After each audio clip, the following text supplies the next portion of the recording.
si vous étiez obligé de choisir un autre métier. Aujourd'hui, Oui. journaliste. Il y a une petite poussière.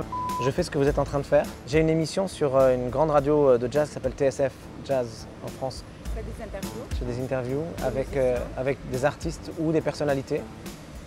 Je trouve que vous avez un métier formidable.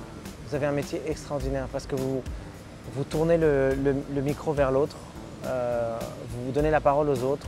Il y a quelque chose dans votre métier qui est de l'ordre de la transmission, qui ressemble un peu à ce que j'essaie de défendre On aussi. revient à la transmission. Oui, et j'aime ça. Je pense que si je devais aujourd'hui changer complètement et redémarrer tout, bon, je ferais de la musique a priori, mais si je devais faire autre chose que de la musique, je pense que ce serait ce métier-là.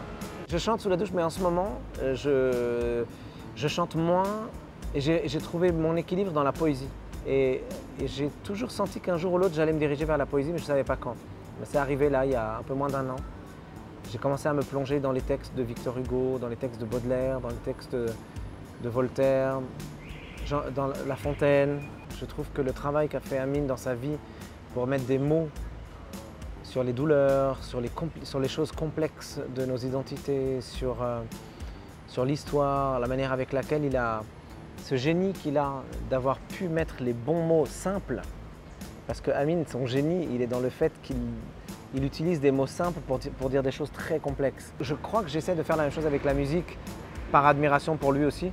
Et son objectif, je crois, a toujours été d'être compris.